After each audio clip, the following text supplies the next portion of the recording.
Hey guys, we're hanging out at the shop today. Well, that's my husband's intro, sorry. He does his own mechanics videos.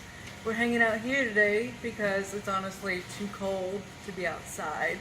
I'll be showing you my equipment this morning.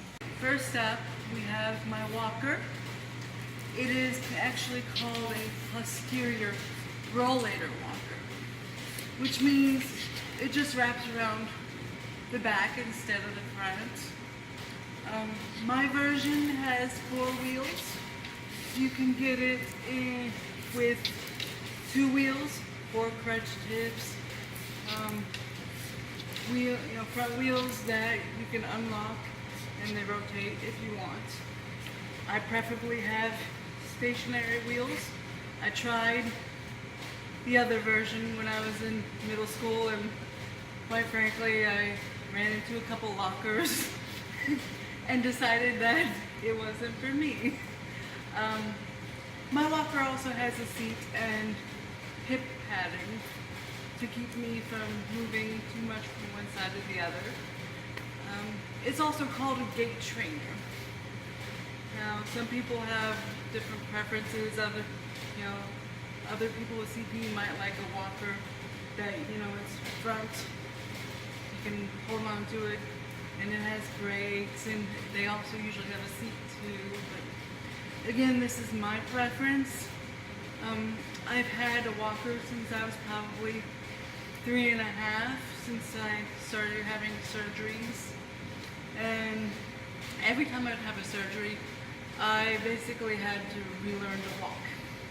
And this is what my preference is. I usually mostly use my walker. For the record, in case any of you are wondering, I can, for example, if I need to, walk around and hold on to things if it's there. I'll demonstrate,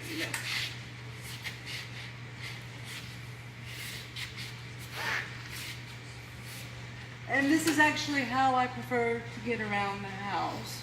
If it's a possibility for me, just hold on to things and walk. But, when I can't do that and there's too much open space, I have my crutches.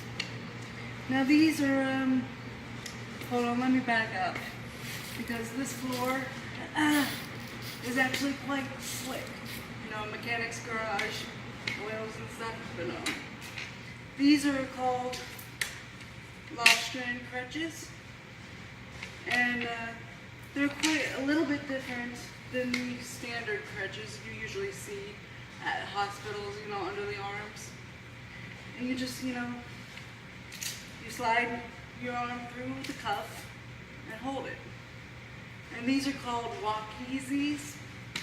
They're actually lighter and much easier to handle than the old heavy metal ones. So, let me gingerly walk out here because it's quite slick. So, this is how I use them. Some people can, lift themselves up and support themselves on the crutches and swing forward. I've tried that over the years. It hasn't worked for me. And you'll have to forgive me, I'm a little anxious. I've taken quite a few falls with my crutches. I've actually broken a bone before, but maybe I'll tell you about that later. And next up, I'll be showing you my wheelchair, how to put it together. Well, my husband will. He's my pit crew. He's very good. Alright, so we got Megan's wheelchair here. To a large extent, it's just like any other wheelchair. But the one thing about this one is that it actually comes apart. So when we're going down the road, when we're driving, we're going places, this wheelchair comes in pieces. So start with this. Seat comes off, Velcro.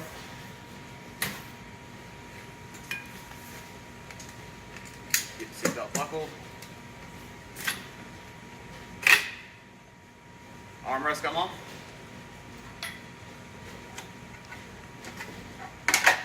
skirt guards come off. This is in case you're wearing a dress or a skirt.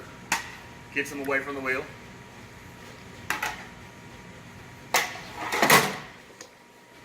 Take the brake off the wheel.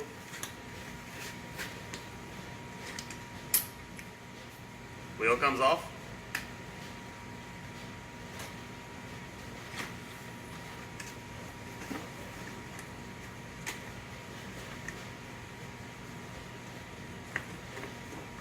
You got a little travel bag. Other wheel comes off. The rest of it folds down. Now, technically the back comes off of the frame. Honestly, it's not very beneficial. It doesn't really save much space, so we just keep it like that most of the time. Now, another cool thing about this chair is that some things are adjustable, but also it means that some things get loose. But in this case, the axle is retractable. And what has happened is the axle has pulled out a little bit and the brakes aren't fully engaging the wheel. So what I'm doing now is adjusting the axle to push it in a little bit to make sure that that brake does what it's supposed to do.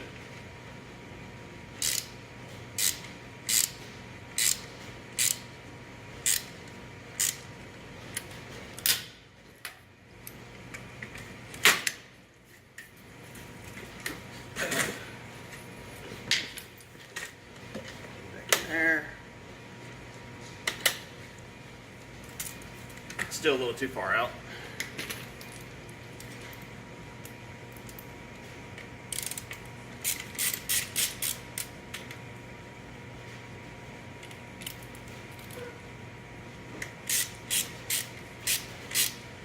One of the benefits of being married to a mechanic.